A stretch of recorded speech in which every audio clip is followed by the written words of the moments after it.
I am Giorgio Barba Navaretti. For those of you who do not know me, I am the president of Collegio Carlo Alberto, and I'm really very happy and pleased to welcome Professor Sir Richard Blundell, that you can see on the screen. Hello, Richard. Hi, Giorgio. We're really pleased to have Richard Blundell, who is David Ricardo Professor of Political Economy at UCL. And Richard is also the director of the ESRC Center for Microeconomic Analysis of Public Policy at IFS.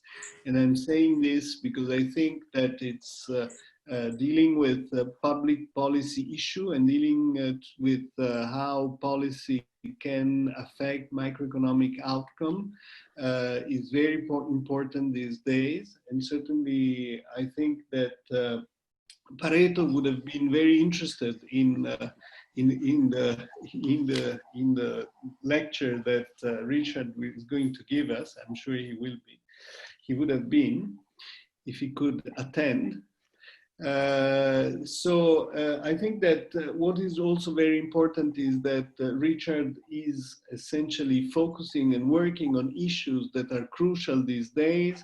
Richard has been doing seminal work on labor market issues, income distributions, on the role of fiscal policy, on innovation issues.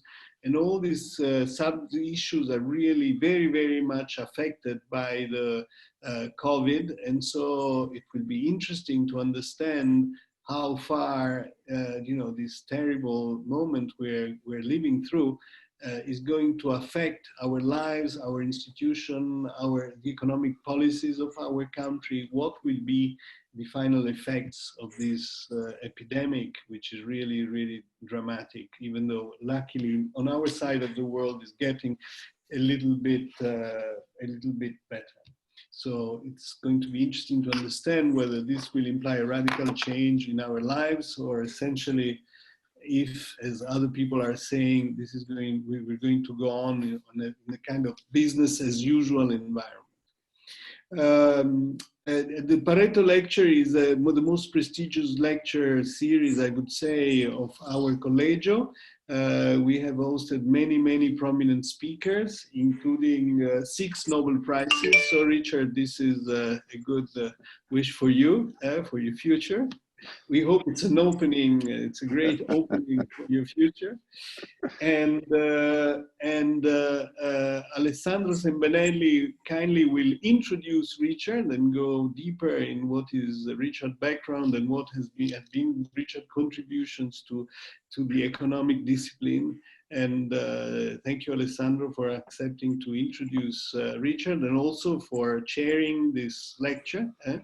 The rules of the games are that essentially Alessandro will give a 10 minutes introduction, then Richard will have his lecture which will last more or less 1 hour, and then Alessandro will take a few questions from the floor. So if you want to send a question, you should send it through the chat to Alessandro, and then if there are a few questions, then they can all be addressed to Richard and transferred to Richard. If there are too many, then Alessandro will be selective and select the one he thinks are most relevant. I think that before we start, before I give the floor, or rather the screen, to Alessandro, I just wanted to say a word of mourning for Alberto Alesina, who died 2 days ago and who has been for a while a member of our board of directors. I think Alberto's contribution to the economic discipline have been great. And so I think, from an institutional point of view and also from a personal point of view, I'm sure many of you would share my feeling of mourning towards this great loss. So I think I have nothing else to say, and I thank you all for participating. I hope that we will be able soon to move back again to real life seminar. As I was saying to Richard, I'm getting a little fed up with all these webinars where we cannot have person-to-person interactions, which I think are very important in the profession and in life and intellectual life anyway. So thank you all for coming. Thank you, Richard, again for being with us. And Alessandro, the floor is yours if you want to start. Okay. So thank you, Giorgio, for giving me the opportunity to introduce Richard. And the obvious problem of being second, especially after Giorgio, is that the best jokes, including the one of the Nobel Prize, have already been taken, but I will go back to that nevertheless. Let me say first a few words about the Vifredo Pareto Lecture, which is an event that we host every year at the Collegio. And we do that to celebrate Vifredo Pareto. And we do it for two reasons. The first one is that Vifredo Pareto was a local guy, having a strong connection with our university and with Polito. And the second and the most important one is that he was a sort of pioneer of a modern social scientist, having competencies in economics, sociology, and political science. He was, first of all, an innovator in economics. And let me just quote B.B. Mandelbrot, which is a little bit of an outsider since he is the founding father of fractal geometry. And during his times, he wrote, partly because of him, the field evolved from a branch of moral philosophy as practiced by Adam Smith into a data-intensive field of scientific research and mathematical equations. His books look more like modern economics than most other texts of that day. Okay? Pareto is still popular today. It is obviously popular to economists because of Pareto efficiency. It is popular to statisticians and econometricians for the well-known Pareto distribution. It is still well known to sociologists and political scientists for its theory of elites, and is probably less well known for another contribution, which I will describe in a minute, which is so-called the 80-20 Pareto Principle. I'm quoting the Pareto Principle because it is somehow related to what Richard will say in his lecture. What is the 80-20 Pareto Principle? The 80-20 Pareto Principle is a statistical distribution of data that basically says that 80% of a specific event can be explained by 20% of the total observations. The important thing here is that he used this Pareto Principle to talk about inequality, and in particular to explain why during his times, 80% of the land was owned by 20% of the people. Now, Pareto Lectures started 14 years ago, in 2007. And the first two lecturers were Daron Acemoglu and Jean Tirole. And so this is the 14th edition in this series. And as you can see, not only we had 6 Nobel Prizes, but also giving a Pareto lecture turns out to be a good predictor of winning the Nobel Prize. So first you give the Pareto lecture and then you win the Nobel Prize. Not saying that this is a necessary condition, but it is a fact. Now this year we have the pleasure and the honor to host Sir Richard Blundell, that will deliver a lecture in inequality, redistribution, and the labor market. And I am particularly honored to be here today simply because Richard is my academic hero. And he is my academic hero at least for 4 different reasons. The first one maybe is the obvious one. He is a very influential scholar. And I'm not saying that citations mean everything in academia, but it means something. And the impact of his publication is simply overwhelming. Up to now, he has 70,000 citations in total. And just one of his papers, the famous Blundell and Bond paper on GMM estimation with persistent regressors, published in the Journal of Econometrics in '98, has 20,000 citations. The second reason, which is what I appreciate a lot, is that it really is a rare combination of methodological rigor and policy relevance. I'm not saying it is the driving force, but it surely is one of the driving forces between the Mirrorless review, which has been very influential in shaping our view today on taxation. And I'm sure he is, and he will be in the near future, a driving force of the Deaton review in inequality. He's also a great supervisor to PhD students. If my math is right, so far he has 39 PhD students, most of them having good positions in academic, including Michael Devereux, John Van Reenen, Nicolas Bloom, Monica Costadias, and Laura Bottazzi. And finally, during his career, he committed a lot in institution building, not only the Department of Economics at UCL, but also, and perhaps particularly, the Institute for Fiscal Studies and the Center for Microeconomic Analysis of Public Policy. Now, making justice to Richard's CV is mission impossible. I will try to do it anyway. He got his bachelor at the University of Bristol, and his bachelor was in economics with statistics, which says a lot from the very beginning. Then he got his master in econometrics and math economics at LSE in 1975. Then he started his academic career as lecturer at the University of Manchester for 9 years. Then in '94, he moved to London, where, as Giorgio already said, is David Ricardo Chair in Political Economy at UCL.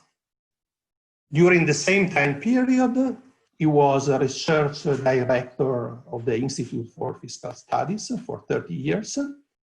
And from '91, and he still is director of the ESRC Center for the Microeconomic Analysis of Public Policy. Now, his CV is, if I remember correctly, 7 pages long, but they are very dense pages, okay? So here I summarize some of the honors of the awards and that he has had during his career, but there are many more which are left out from this slide. He was president of the Econometric Society and of the European Economic Association. He is fellow of the Econometric Society and of the British Academy. He was co-editor of Econometrics, of Econometrica, and of the Journal of Econometrics. He is a winner of the Irio Johansson Prize and of the Econometric Society Frisch Prize medals. He has 5 honorary PhDs. He has lots of honors, awards, and other prestigious professional activities that I cannot detail here for reason of time. His publication record is really overwhelming. He has publications in all top 5 journals: the American Economic Review, Econometrica, the Journal of Political Economy, the Quarterly Journal of Economics, the Review of Economic Studies, and he also has publications in other very good journals. And what is impressive is not only the number and the quality of the publications, but also the very different areas in economics which Richard has contributed to, from microeconometrics to consumer behavior, from savings to labor supply, from taxation to public finance, and more recently from innovation and inequality. Now, it's impossible to summarize his contributions. So let me just do something a little bit different. And I do it after reading this very interesting contribution written by Richard with Banks as co-author. And the title, this paper is published in Fiscal Studies, and the title is Empirical Microeconomics in Changing Times, a reflection on 50 years of IFS research. And even if the focus is on IFS research, it can be taken as the story of Richard's academic life. And if you read that article, 4 things come out very neatly. The first one is the focus of individual behavioral responses to policy, which is something Giorgio was talking about at the very beginning.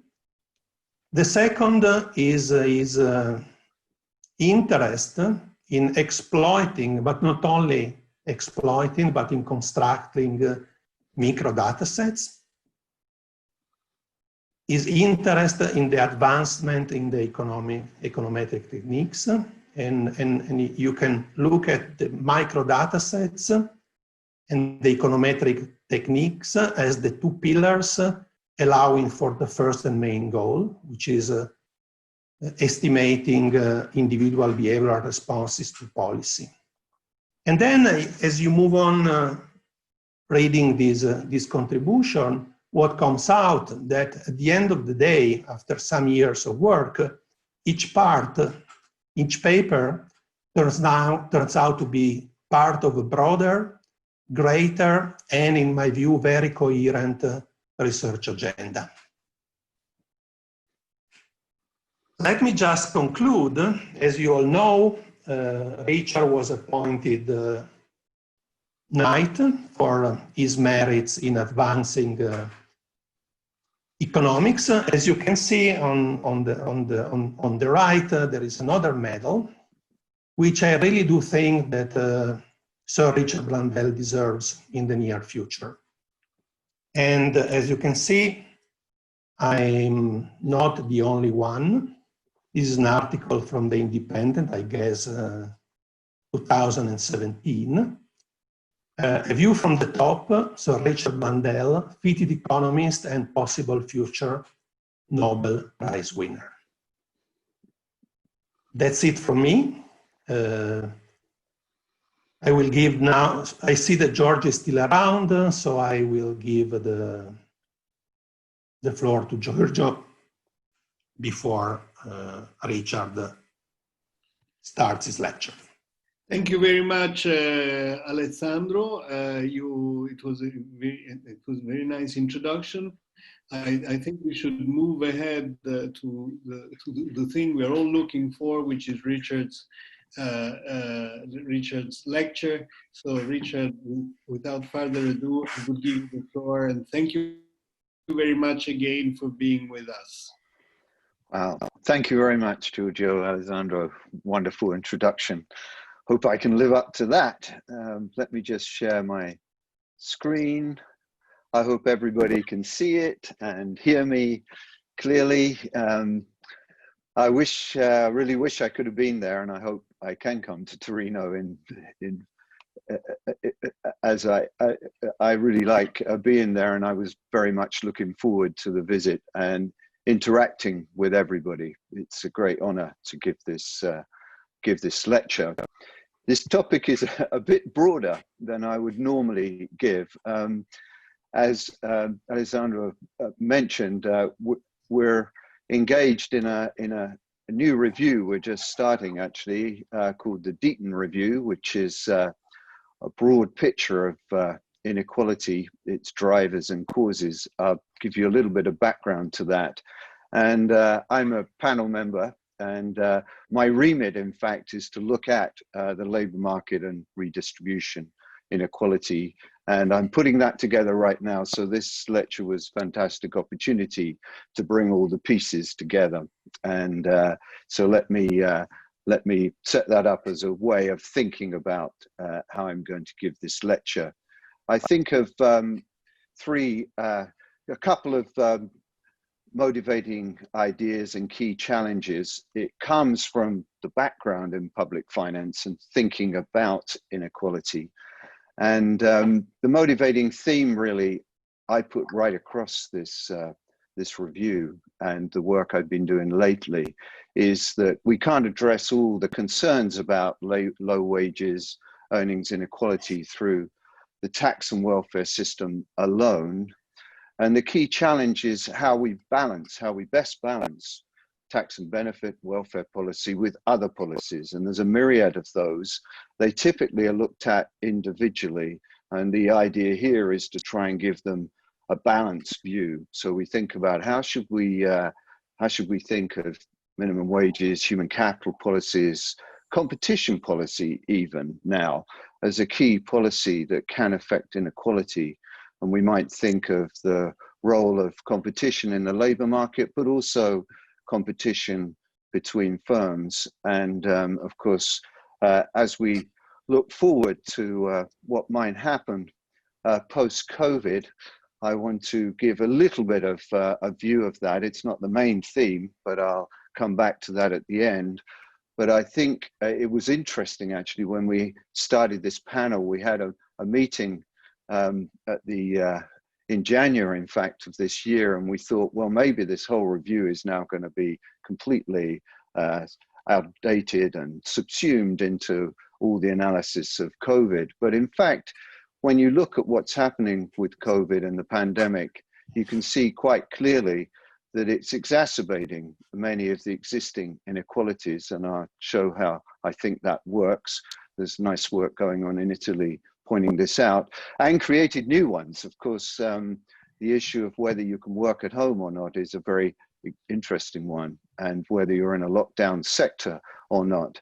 And amazing, or perhaps not surprisingly, many of those differences go along the differences by education and skill and income that we know are key anyway in this, in the growing issues of inequality. So that's the background. What I want to do here is first give you a little bit of background to the review for really selfish reasons. I'm interested in talking about it, but we don't see this as just a review about the UK. We want to engage across Europe and indeed in the rest of the developing world, because we think there's a lot to learn by comparisons. We're not interested in purely descriptives. I think we know all about what's happened to inequality. There's some great work describing it. What we really want to know is what's driving it, and what are the consequences of that, and what are the policy, how should we think of policy responses? It's a long run study, a little bit like the Merley's review was, which was looking at tax reform. I remember when we finished that, I said, I'm never going to do one of these again. And then we agreed to do this. But it's a very exciting way to kind of bring all of science together. So the study, we're a year in, we've got a lot to do. Which inequalities matter most to people, to the economy, how different inequalities related, what are the underlying forces that come together to create them, and what's the right mix of policies to tackle adverse inequalities. Of course, we don't think all inequality is bad, naturally. We're looking at developed economies, with the UK as a running example. That was the idea of Merley's reviews too.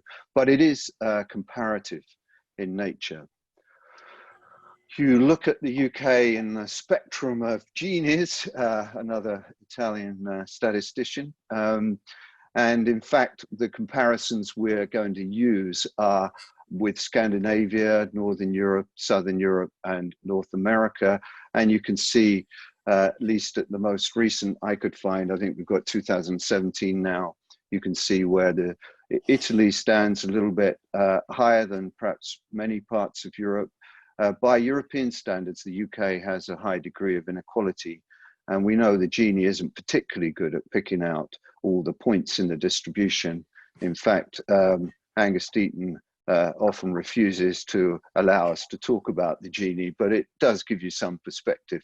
Of course, it doesn't capture all elements of the distribution, and I'll come back to that.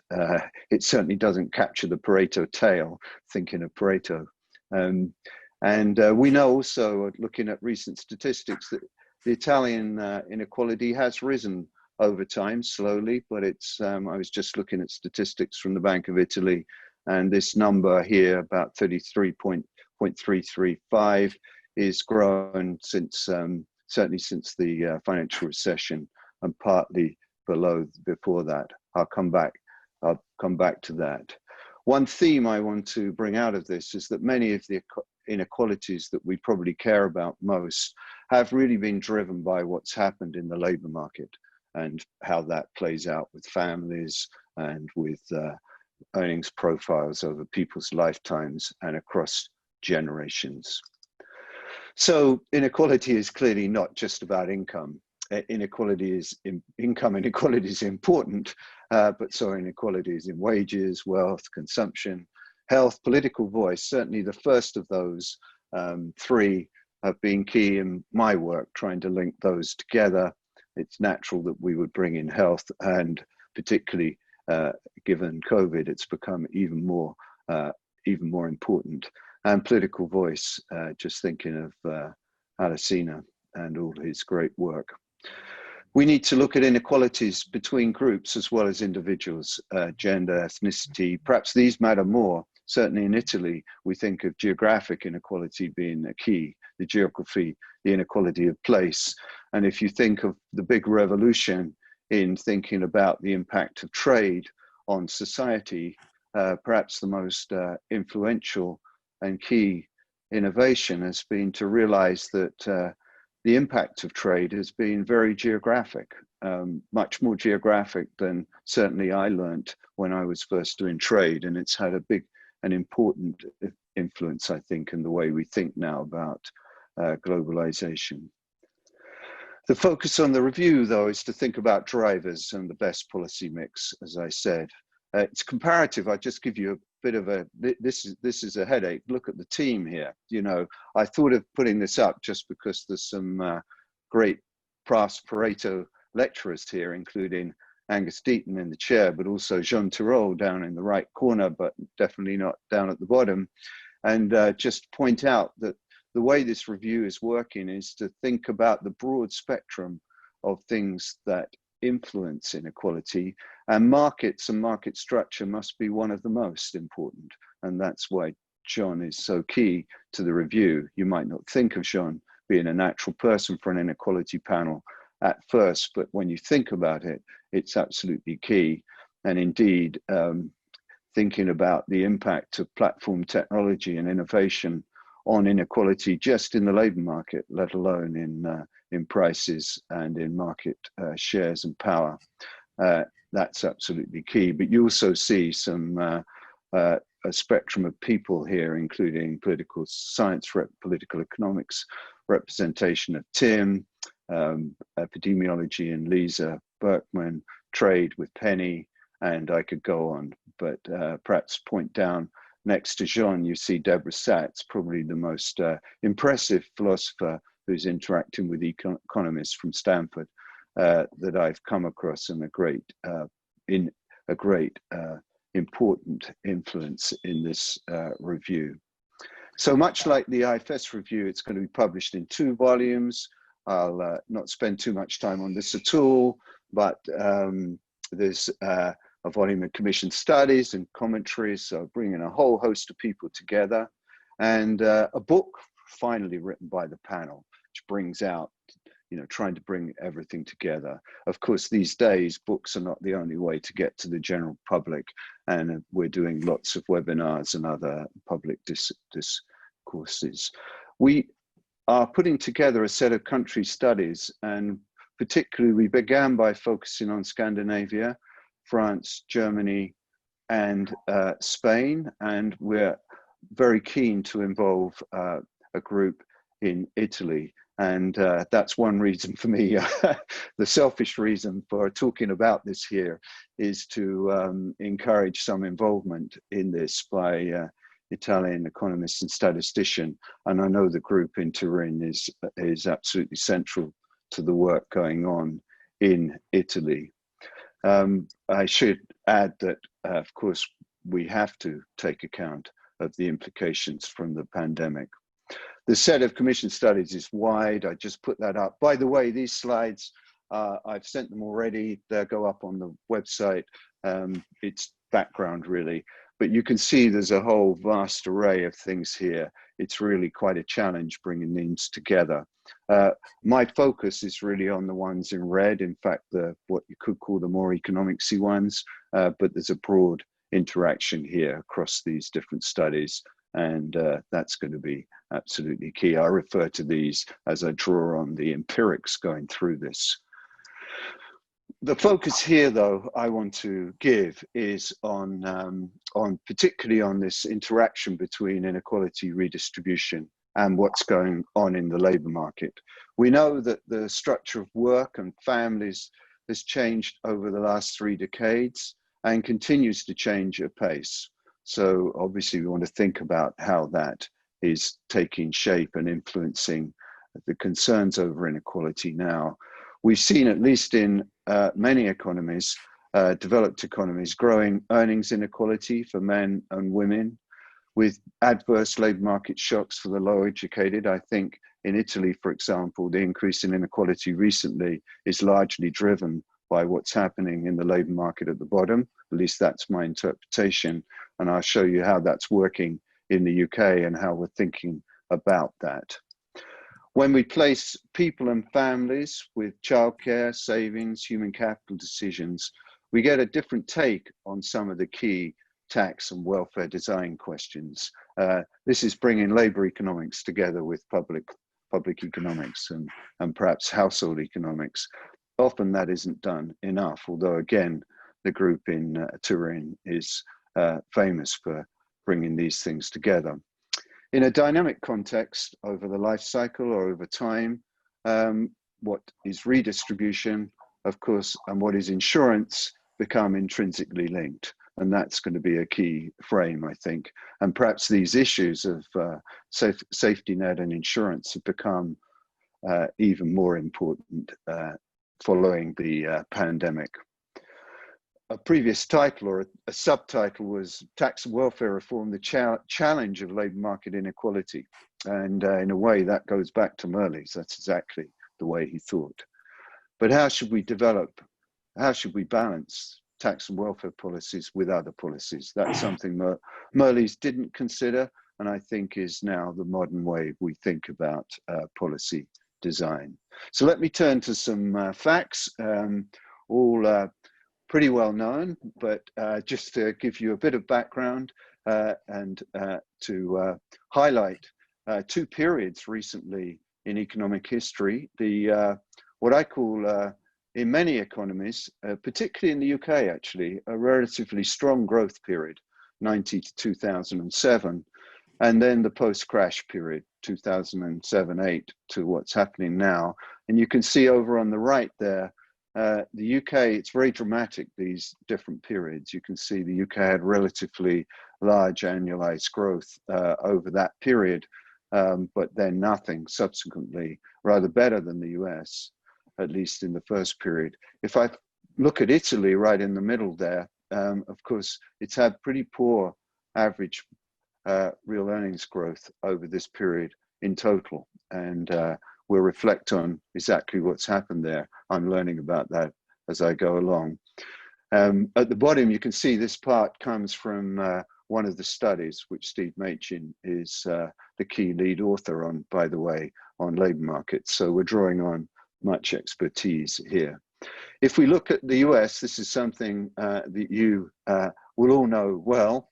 Of course, there's no econometrics here. This is just earnings inequality. It doesn't account for selection or composition changes or anything else here. That's what I want to come back to as I dig deeper into these labor market inequalities. But it is quite shocking, of course, to see that the bottom three education groups, that's some college, less than high college, less than high school, and high school only, have really seen this very clear drop in real earnings over this period. And it's only the educated, as Angus Deaton and others would say, you have to have a BA to really have done well in the US in many aspects, including your health and family structure and other aspects. And that's going to be key in this discussion as I go forward here. If I just put just looking at Italy to give me a bit of a frame, I dug this out, or in fact, Julia helped me to dig this out from the INPS annual report that's just come out, I think. And you can see that the P10 in red for Italy, and in fact the P25 as well, were pretty stable over a long period, and then fell back in the period after recession. And so you can see this stable, almost no growth in the middle, but stable inequality, and then a big fall, which has led to the rise in the Gini that we discussed. You can see the 90-10 here and the 50-10 in Italy growing steadily. And I think this suggests that these kinds of inequalities are going to be increasingly important in the debate. If you look at what's been going on, and this is a kind of common feature, in fact, this is the full-time real weekly earnings in Italy. You don't see much there. It's really quite stable. And we know this. What's really happening is the detachment, especially among low education groups, to the labor market, either through low employment or part-time work, all of which have grown in many economies, especially among men, actually. And that's true, I think, in Italy. The other, of course, characteristic of Italy is the strong geographical differences. I hadn't quite realized this until I looked at it, that the only increasing evolution of real annual labor earnings is in the north relative to the northwest. So that's the northeast. It's kind of interesting there. I have not much to say, but I'm just setting up the problem. When I look at the UK, this is the more detailed way I tend to think of it. And this was quite a shock, actually, to me at least, and many of us, that right across the distribution. So this just tells you the annualized average growth in male weekly earnings over this period. In fact, employment is very similar. Employment has stayed up pretty well recently in the UK. And the difference here is really, it's really startling that the men at the bottom of the distribution have seen negative real wage growth over this period. At the top, it's strongly positive. It only goes up to 95. If I put the 99 on this, it would be rocketing up. And that's, of course, where all the people that you know in the UK are probably standing. And so that's an important frame. But this isn't quite the perception that you see. If I now plot male hourly wages, you see a very different pattern. They've held up quite well at the bottom.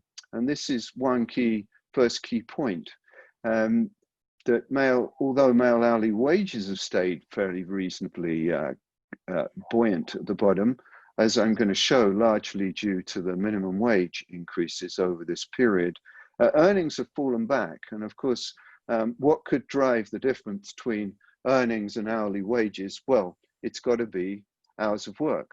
And the last thing you think of, at least when you study, if you come from the study of labor markets in the old labor supply doctrine, was looking for part-time work among men.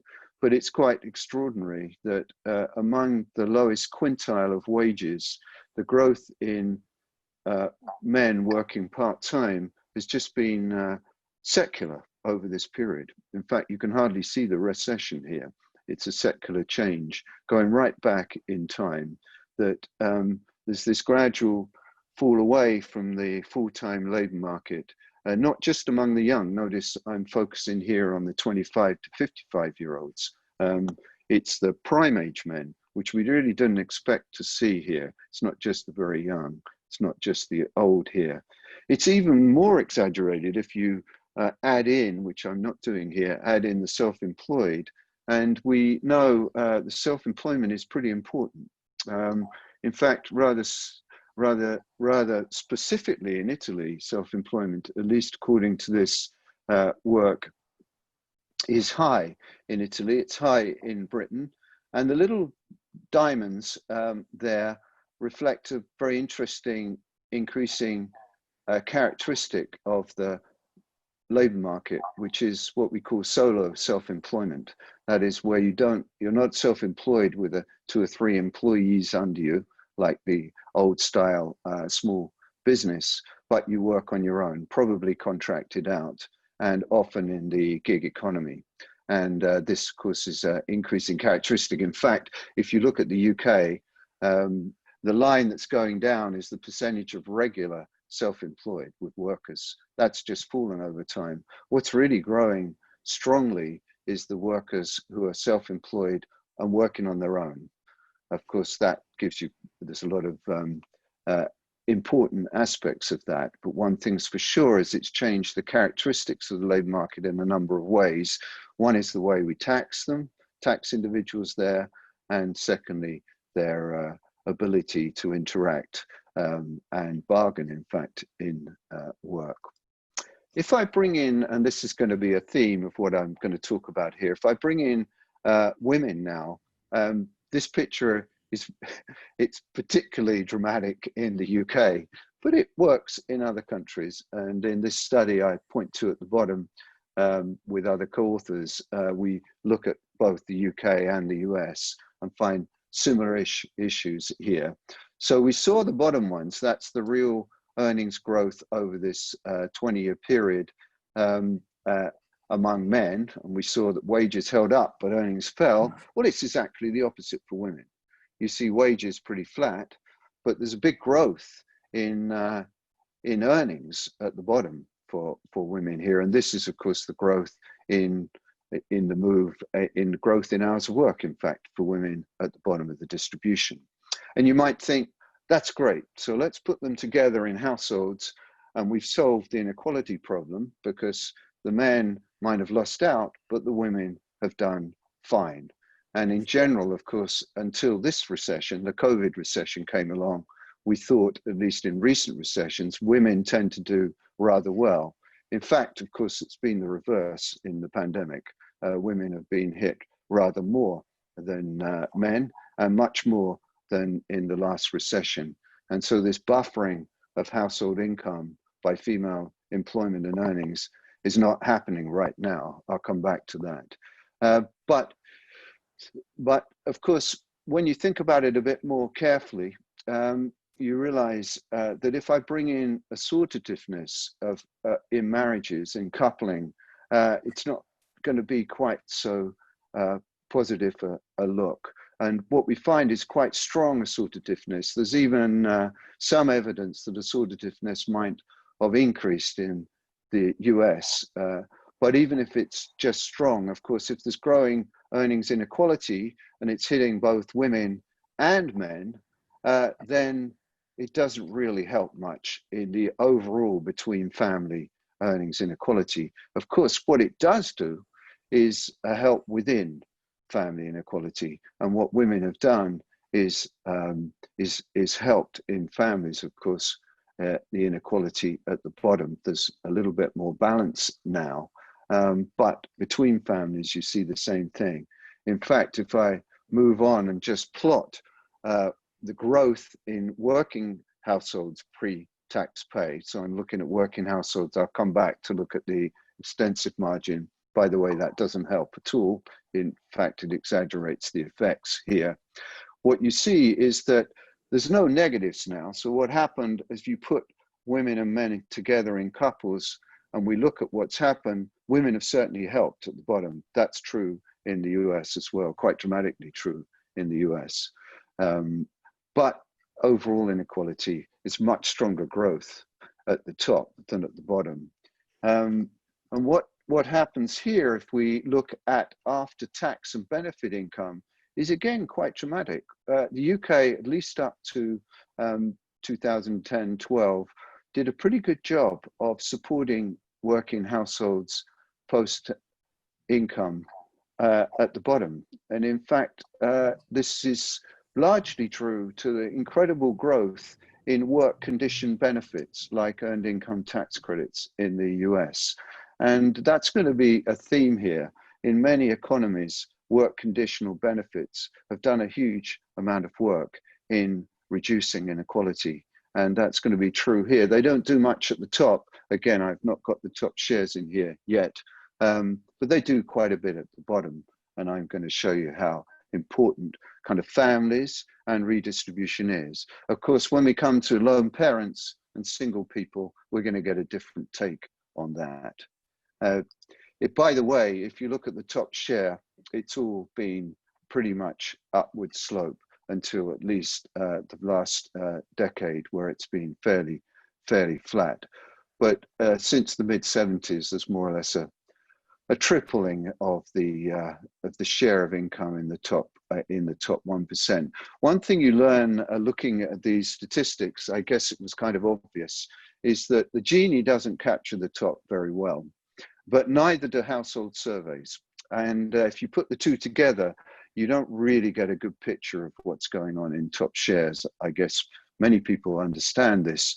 And for this kind of work, we have to bring in data from tax authorities and administrative data and other ways of measuring at the top.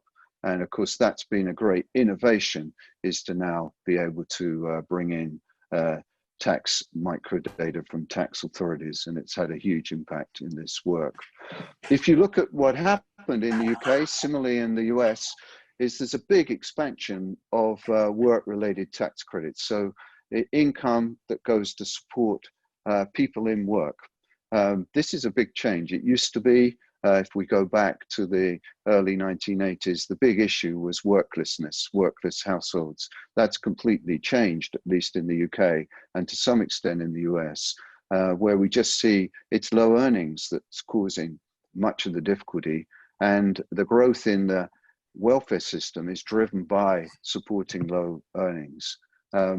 If you look at those in poverty by work and family type, I haven't got these statistics for Italy, but the green part of this pie is the families, working families in poverty, and you can see it's jumped, and now it's the majority in the UK.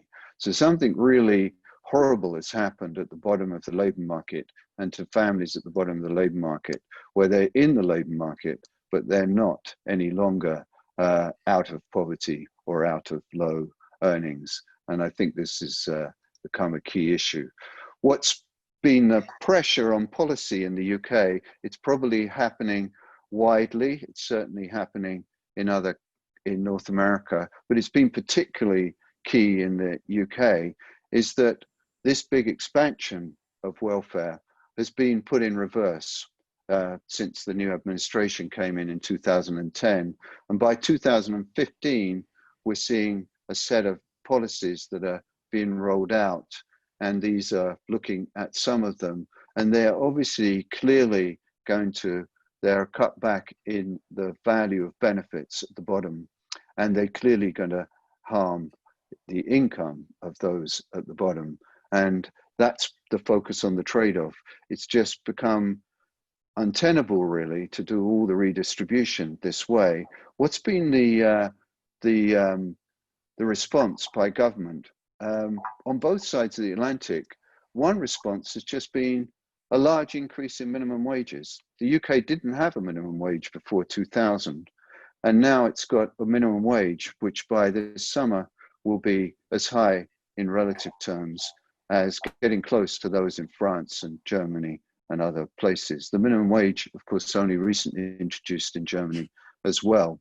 What this does is show that although the minimum wage targets low wage people, it's an hourly wage minimum in the UK, it doesn't target particularly well low income, earned income families. And we can almost see that from that picture which distinguished earnings from hours.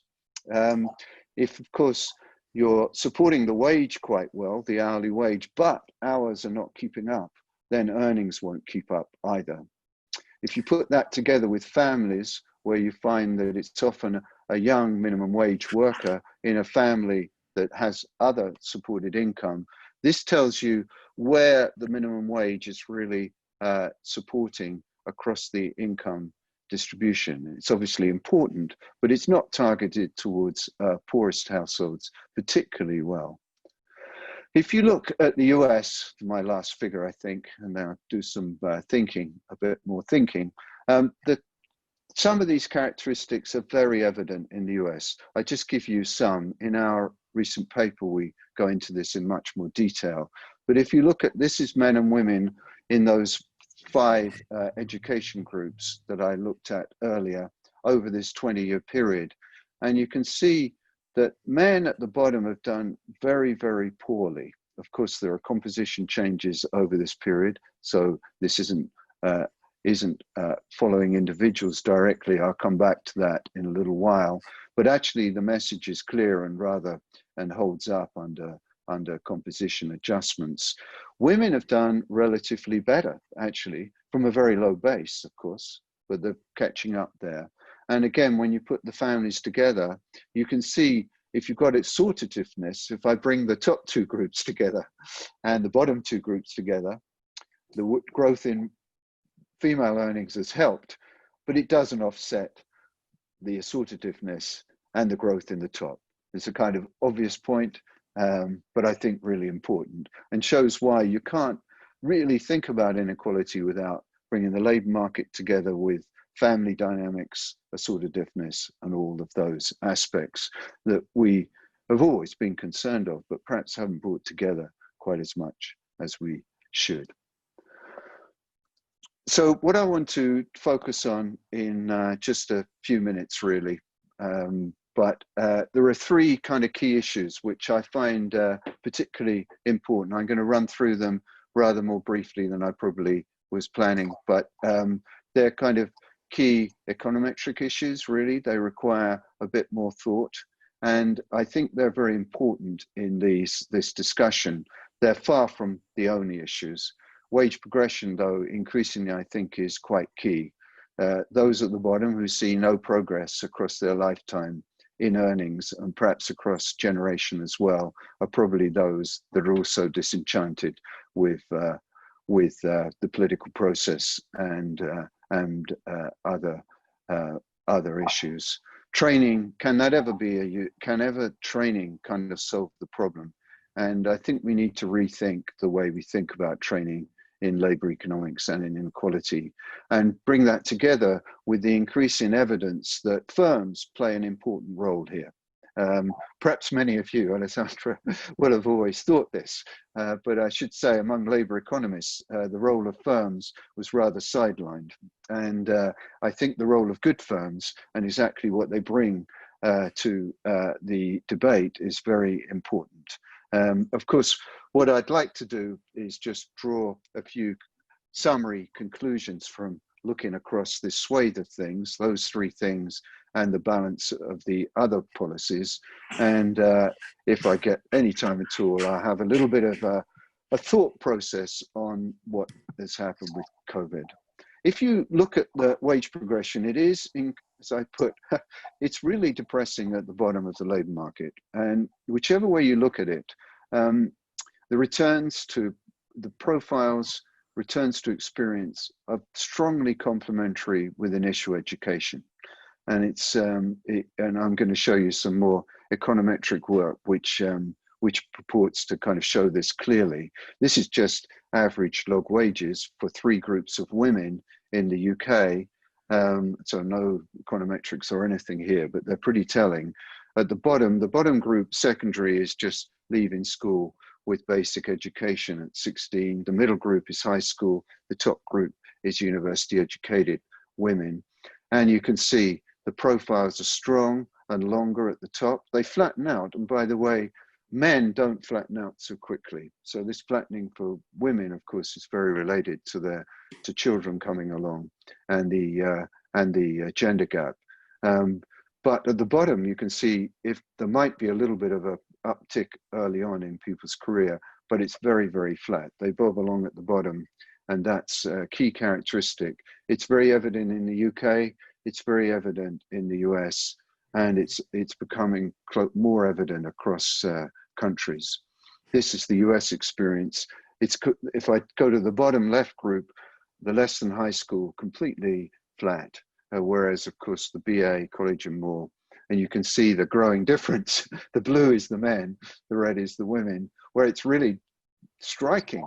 The difference in growth is among the college educated, and that's a key feature of inequality by gender.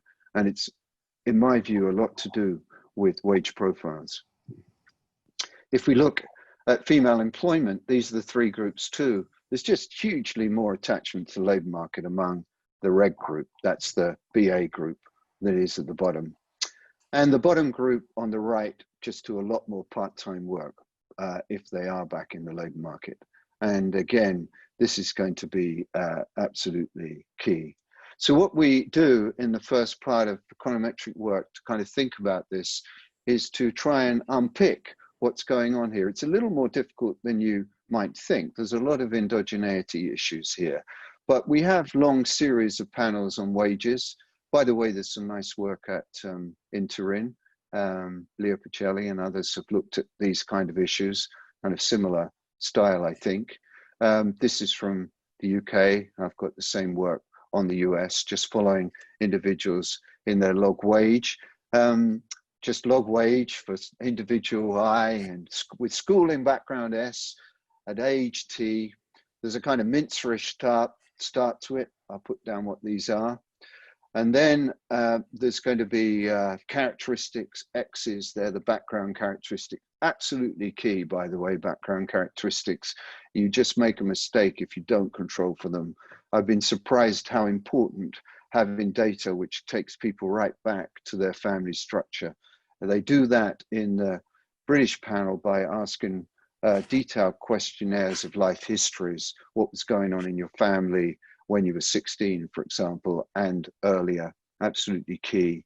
And then there's a human capital part, very simple here, just the log of human capital, stock of human capital. I'll go into that in a little bit, but not too much. This is in a paper in Econometrica a couple of years ago, and I'll just show you how we developed it to look at training and firms. There's 2 or 3 main parts though here. One is an individual effect. There's a lot of work looking at experience effects that ignore individual differences. And of course, we know from standard panel data econometrics, that is a really silly thing to do, because if you ignore the individual effects, it's going to really dramatically bias the way you think about experience. But not only that, there might be just persistent productivity shocks. That's the persistent shock process, just an AR process there. And of course, again, that will interact with the history of your experience. And again, if you don't allow for those, and we show it, you just get very strong biases. Experience capital is allowed to be 2 different things.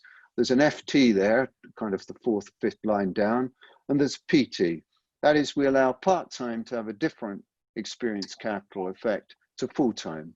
And that was a dramatic innovation, because I'm going to show you that part-time, at least on average, is worth almost nothing. It just offsets human capital depreciation. It doesn't give the bang you get from full-time. And we'll see how that works. These are the results. And again, I don't want to go into too much detail, so I'm going to pick on 3 lines going right down. One is, you'll see on the 2nd line down, these are the returns to experience, the coefficient in front of that log capital variable. They're strongly monotonic. So the lower educated just get much less bang from their experience than the top. That's what gives you the profiles. You can't get the profiles without that. Then go right down to the bottom. That at the bottom, that's the coefficient on part-time work. If part-time work was really half of full-time, that would be 0.5. And it just is very, very different. In fact, it's more or less the same as the depreciation rate. It pretty much offsets depreciation. So it's not all bad, but it doesn't get you very far. And if you want to fit those profiles, you have to, at least within this modeling structure, allow these experience effects and the other details that I showed you there. In fact, to get these profiles to fit, the fit is the dash line. It's absolutely key to get those in there. And in fact, to get this flattening out for women at the top, it's key to allow for experience. For men, they go on growing, and that's where the gender gap for the university guys comes in so importantly, that we see, of course, around universities and others. So the summary is that, you know, experience matters, much lower return for low educated and part-time work. This is quite important given what we've seen happen to low educated and also increases in part-time work. Of course, there are rules about part-time work. This is something that accumulates over time. It's not that you go to a lower hourly wage, it's you accumulate different types of promotion and opportunities in part-time work. And these are important. And as I say, important for the gender wage gap. I want to look at just in, look at the second thing here, and this is training. We tend to spend a lot of time thinking about training right at the bottom, and I'm going to come back to that, you know, the training of the long-term unemployed. And that's been a very, very, very difficult thing to get any really genuine causal effects, positive effects. There's some, I'm going to come back to that in a little bit. What we typically don't look at is training among the middle and top groups, but there's a lot of it. And this was a surprise to us. I haven't looked at this for Italy. I've looked at it in Norway and the US, similar. So if you look at the dotted lines, that's the total training that's going on during people's careers now. This is post-formal schooling. This is the amount of training you get at work. And I'm going to distinguish induction training from actual qualification-based training. And the dotted line is the male proportion of training, where there's substantial training, in fact, in each year. That's very Mincer-like. You know, it goes down with the life cycle exactly as you would expect. It seems to be very complementary with education. The higher education get much more training. So these poor guys at the bottom, they have low wages, low profile, and almost no training. Look at women. There's a double dip. There's a double peak, I mean. Quite interesting. I hadn't spotted this before. It's very important, turns out to be true in Norway too, that women coming back into work, especially after children, do get a big jump in training. It's not just induction, that's serious training. And what we show in this work is that that's not just coincident. That gives you a boost to your wages. In fact, there's a lot of detail of the training. It's kind of unusual to find training data these days right across the distribution. What we do is to extend the dynamic panel data model to add a training investment. It turns out to be quite important. And again, you have to allow for all those effects, the panel data effects I spent a lot of time on way back. They're all turn out to be important. And what I'm going to do is just, if you remember any of that last table, then look at this one. And all I'm going to do is pick on the second row. That's the effect of a training spell on wages. And it's not big, but it's very significant. It's largest for the middle group. And it's much more important than part-time work or something like that. And so what it's doing is that it's showing that these training spells, and we argue this is causal, I can go through the detail of identification here, that this gives you a payoff. And not only that it's significant, but given the level of training, this is not very different from a full equivalent to a full year's education, because training is typically about 10% of the time you would spend in full year's education, and the payoff is about a tenth of the regular payoff. So training has a real potential here for offsetting depreciation and experience capital, and that's important. And it's certainly important for women, and I think it shows where we could be looking. It's particularly strong effects in a middle education group, which I feel is going to be absolutely key going forward. And firm-based is absolutely important here. Last thing on firms. Do firms matter? It's shockingly the case that it's very hard to get firms out of the picture here. That if we categorize firms by good and bad, we find very different wages and different groups of workers. But then when we correct for individual characteristics, those things still stay there. So some workers in some firms seem to do better in some firms than others. And I want to look at that. This is a very simple picture. It's rather shocking as well. It's an average. In fact, a lot of this goes away with proper econometrics, as we'll show you. But what it suggests, I'm just going along the bottom by a technology variable, R&D intensity, just plotting average wages among the low skill, middle skill, and top skill. And you see that technology firms, in fact, treat low wage workers, low skill workers better among those that they keep. So what is it about these low wage workers that get kept in good firms, technology firms, that provides them with this extra premium? And what we show is that you have to allow for selection and composition and what have you. But once you do that, you do find a very strong effect. The top line is the wage profile. These are low skilled now, relatively low skilled. And what you find is a much steeper profile, conditional on all, allowing for selection and composition among workers in good firms.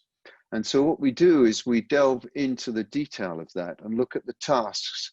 Of course, these days, when we look at empirical work, we tend to separate by firms and separate by the tasks being done by workers in firms.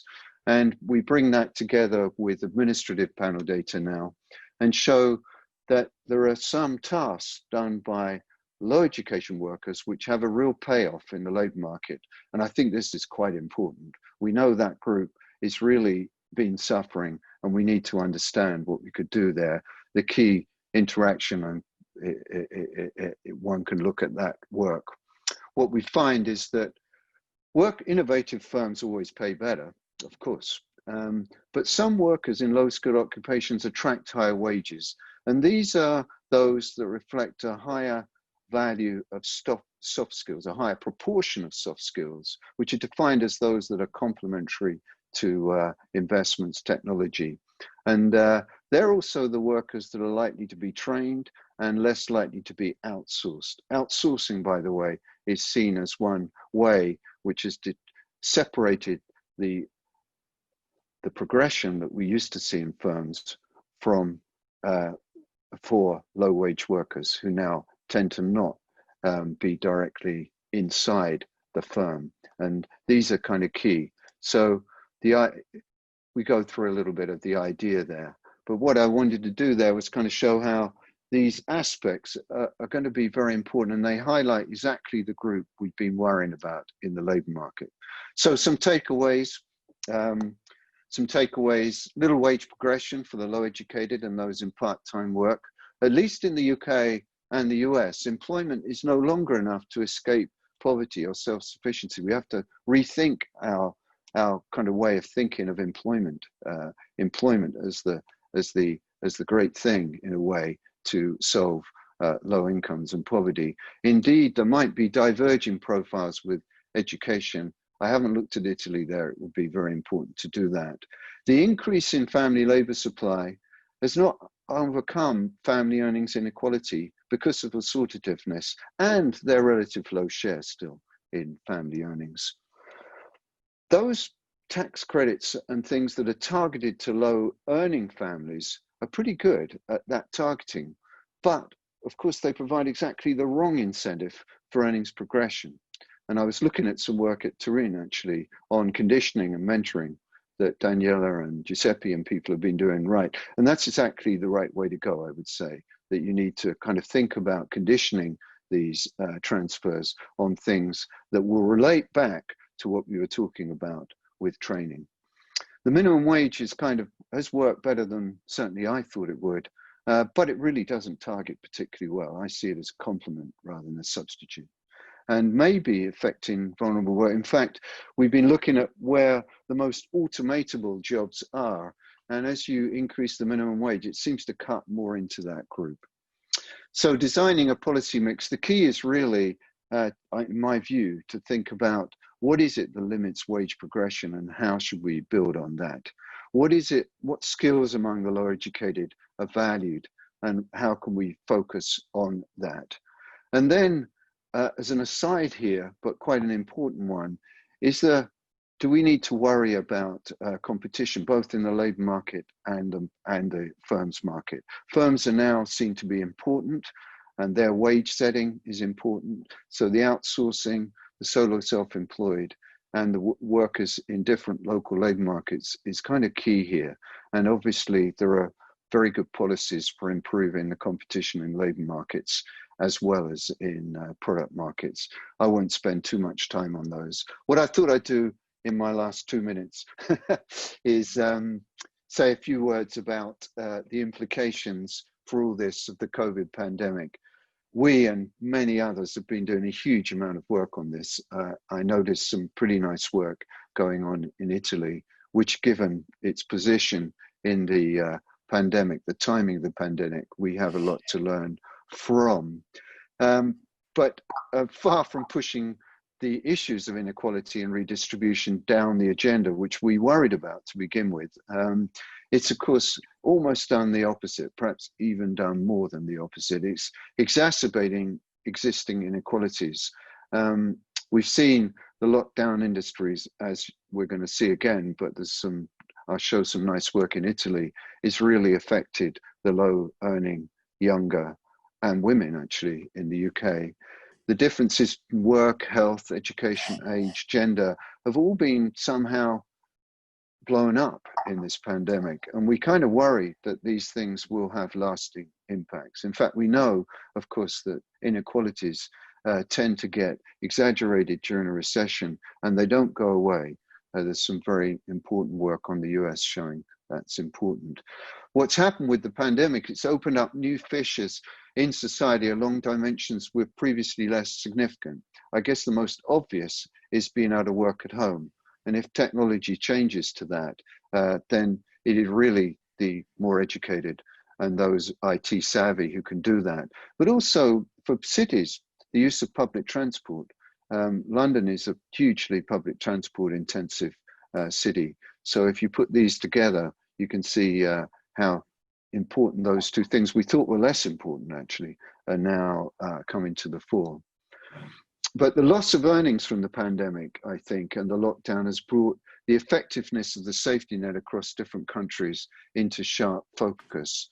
So the big differences in the way the pandemic's working, safety net's working, and also how short time work, for example, like you have in Italy and in Germany, has been effective versus the kind of furloughing and unemployment insurance, which tends to take people out of the labor market to get their income rather than leaving them partially in the labor market. This is a kind of key difference. You could even argue that there'll be a new emphasis on building a fairer society, but it's not quite so clear cut. And I want to kind of make a point of that. If you look at the lockdown sectors, my only picture on this, you've got active sectors, lockdown sectors, and this is just using the ONET task classifier and looking at who's in each of the sectors. What you see is among the sectors locked down, it's really the low earners that are concentrated. The size of the circle tells you the size of the number of people there, and that's absolutely key. It's not the only people, but they're there. They tend to be young and they tend to be women, actually, quite interesting. This is the first recession recently where women have really been hit much more. On the left, you see the active sectors. They've also got some low wage workers, of course, and key workers and what have you. But up at the top right, you see many people who can work at home, managers, scientists, teachers, professionals, those kind of people, at least professionals. And so this kind of spread is quite interesting. And all these inequalities are kind of being re-emphasized. I looked at some work that Vincenzo's just published, Grasso, using one of the surveys they're running in Italy. It's exactly the same story. If you look at stop working, who is it the ones that are really stopping working? The biggest group is the low educated. That's the 3 stars with all these other controls, and blue collar, of course. Work from home, exactly the switch. It's the high educated, it's the low educated who can't work from home, and more than others. And you see this real divide coming out, and that's kind of very interesting here. So what changes after the pandemic? Well, you could say there might be a move away to enhancing low wages. You know, we think fairer society, but completely going against that is obviously a move to e-commerce and IT, which is going to increase the education premium and the premium from working at home. And it's the education premium and the skill premiums that have really driven some of these long-run inequalities. So I don't, you know, it's difficult to see which one's going to play out, the market or sympathy. And therefore you think of training and the key role of training reallocating. Will firms, the pandemic, at least in the UK, has wiped out lots of small firms, leaving the big firms in a position to consolidate power. At just a time when government's got its eye off competition policy, it's allowing all kinds of mergers. And this, we think, is very worrying. They might have to rethink the competition policy. On the other side, more people have experienced the state welfare, and this could change attitudes. And as I say, there's an issues about fiscal capacity. So summary, and then I'm done, Alessandro. So apologies to everyone for going on a bit too long, but there was a lot of material. I hope you got the story here. I'm beginning to bring this together. I think there's something in it, the way we've got putting together what's happening to wage progression and the role of employment itself in self-sufficiency and the divergent profiles, the importance of families and assortativeness, all these components being important before you look at the policy mix. And then we've got these variety of policies. We've relied pretty heavily on in-work transfers, EITC type things, which certainly encourage employment. They're well targeted to low earnings, but they don't do enough. They seem to preserve low wage progression rather than the reverse. And they may have adverse incidents. Minimum wage looks better than I first expected, but it can only do a certain amount, and it's clearly not well targeted. So we're back to the usual balance, human capital. And we know now more the focus on what kind of skills really should be the focus, what kind of training for women coming back after children, and of course back to the importance of early years. And then finally, the role, we're increasingly of the view, and we all agree this, that in a way, thinking about inequality without thinking about the market and competition and market power is leaving something out. And that's the way we think about this policy mix. I've got more on bringing these together, but I'm not going to do that. All I'd say is that, you know, the pandemic has moved inequality further up the agenda rather than down, and exacerbated many of these inequalities. So that's all I've got to say, Alessandro. I hope that made some sense. And please do, if people want to follow up there, I'm very delighted to do that now and later. As I said, the slides will be posted on your website after this webinar. So thank you. Okay. I'm sure there is a general clap, which is silent there. So thank you for your very fascinating lecture, and in particular for putting all these different pieces together, which is a very difficult job. We have a number of questions. The first one is by Chris Flynn. Good. Hi, Chris.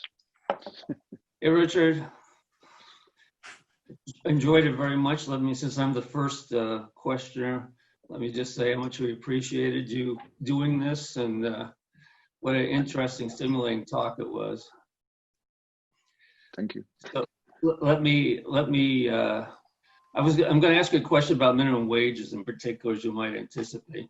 But before that, let me just ask you a more general methodological question. When you're doing the policy and you presented the evidence, in terms of how those models were estimated and how the empirical evidence then is interpreted, you know as well as anyone or better than everyone how the current policy environment will influence the estimates you get, right? So I just wonder if you interpret these as primitive parameters that then we can then use and do policy experiments with these primitive parameters, or there's something in between that tell us something about what's going on, but are not primitive in the sense we can use them to then construct policies and simulate them, or yeah. So I mean, Chris, great question, and of course it's the top of the when we're thinking about the real research here. That's absolutely right. I mean, underlying this, so underlying the kind of wage progression results, there is a structural model which I think has, I would call it, more primitive parameters. Of course, there's always a degree to which things are, you know, somehow are driven by the environment. But I think that does allow us to change two things: the tax policy, benefit policy environment, and the kind of training policy environment. Those kind of things can change. There are certain things that don't change. There's really the fertility and marriage profiles, which of course you know well. And so there are always some things that you're kind of holding constant in the background there. And I think what you raise is really key. But added to that, there are some things that are just hard to identify. We're much better at identifying the effects of, say, what's going on for women because there's a lot of movement. And some of that is driven by, luckily, fairly exogenous policy changes, whether it be childcare or other things. And also sometimes we have experimental evidence to kind of support that. But I think, you know, thinking about, say, men and wage progression and firm choices, you very soon get into the margins of identifying causal effects. And I wouldn't say that everything we know about firms and the importance of firms, let alone the market environment the firms in, is settled in any sense that allows us to have a simulation model.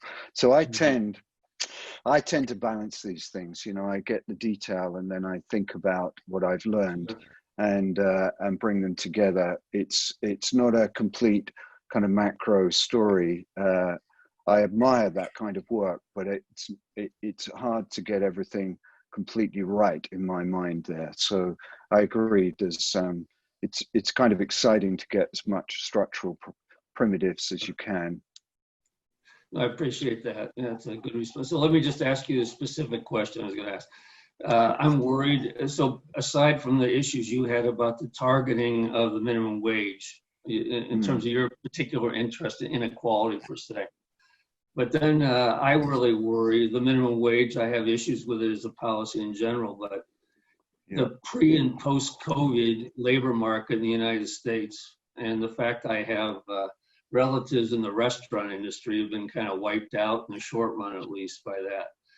These are people overwhelmingly hiring minimum wage type workers. We had a very hot labor market before, and minimum wages were increased in certain states and certain localities recently.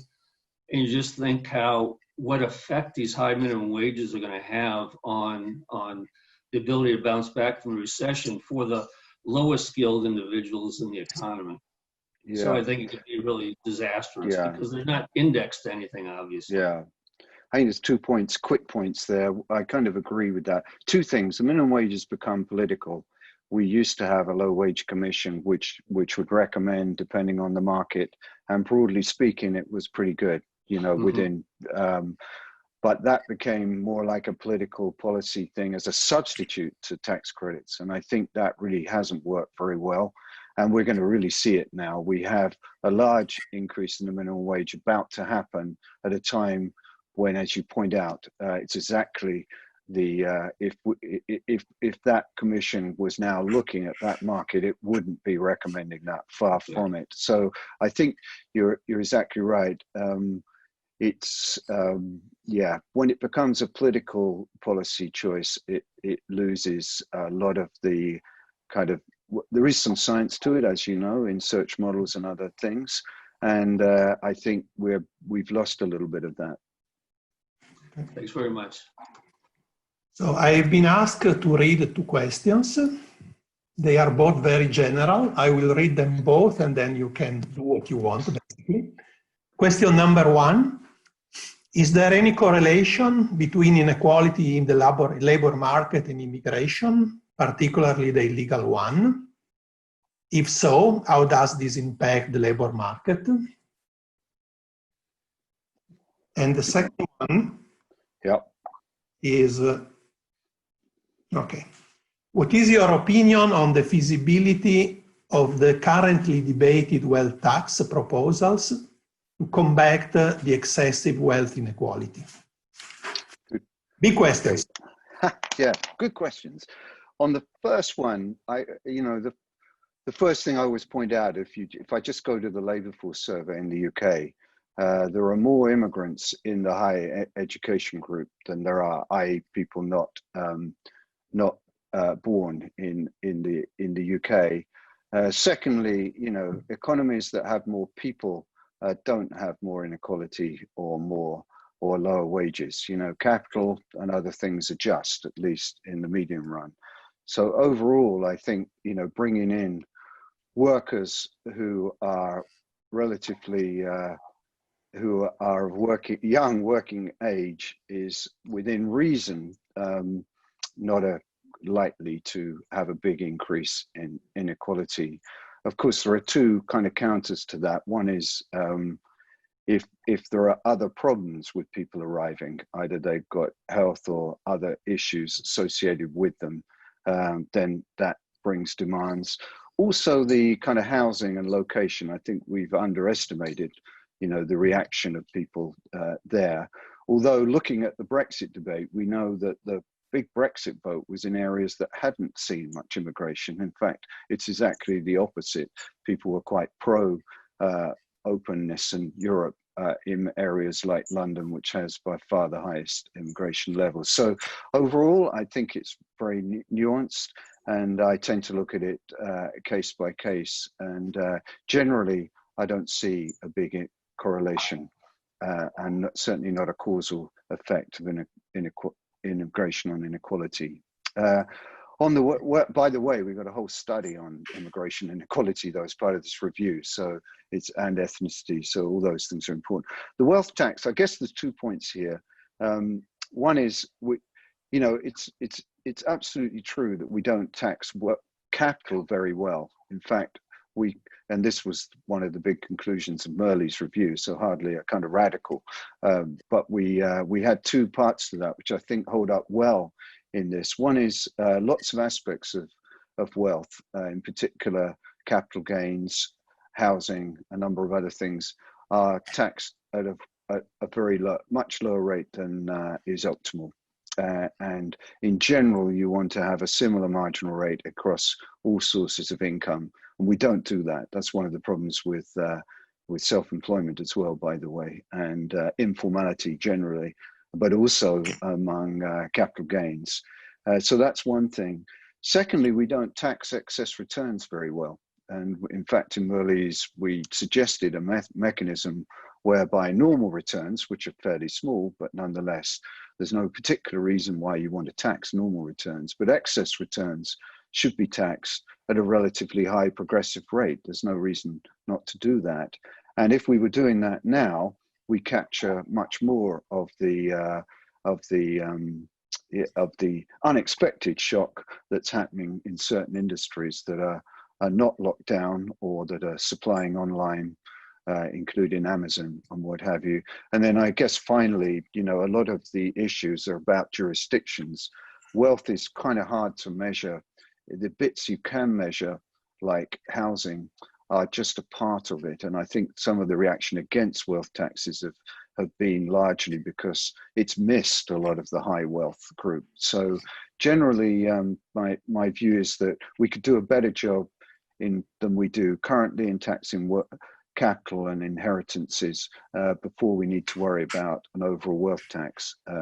But yeah, excess returns should always be taxed at a higher rate. And if we could easily have designed a system that did that already. Okay, thank you, Richard. Time is up, but I think we still have time for one additional question. Okay. Which I have to read once again. Working in the Turin sector, we clearly see that COVID exacerbated inequalities already existing, especially for the labor market, and created new ones. Do you have any specific data or outcomes, and let me add, opinions on this important economic sector? Did you mean, so I didn't get the sector, do you mean tourism? Yeah, I mean, it's a really big open question, what's going to happen to travel and tourism. I think, you know, the kind of initial idea was we just return to where we were, but I think the travel industry is taking a longer term hit than any other industry. And so the way tourism will operate could be very different. We know that airlines are kind of factoring in a long-term adjustment, not just a short run, and preferences might change. So doing these kind of things, I'd rather be in Turin, and I'm sure I would have been in Turin, but there are many trips that are business related, at least, that are where you use part of the tourist industry, hotels, restaurants, which my guess is will be happening less. And it could be there's a big change there. We're not really sure about that. On the other hand, you know, tourism, I don't see any particular loss in tourism itself. It's really about the mechanism of travel and the way travel will be affected by the pandemic, and whether that's changing things long term. It's a great question. Okay. So I have an additional last minute question. Okay. Giovanni Mascoboni. Hey, Giovanni. Yes. Go, Giovanni. You're muted, Giovanni. Unmute. Yeah. Okay, now I managed. So, hey. Hi, Richard. Hi, Giovanni. I was struck by the results on part-time work. Yeah. The fact that it seems to have a particularly low growth rates in earnings over the last, I guess, decades. Yeah. And so I was wondering whether some of the effect could be driven by income not being reported. So part-time being used as a way to hide undeclared work. Meaning you pay someone part-time, but in reality they work many more hours. That those earnings are not reported. There's some evidence in Italy that this is happening. Yeah, I mean, there's 2 points there. One is a lot of it is in self-employment, where we know it's very hard to measure hours and earnings. So I take that point completely.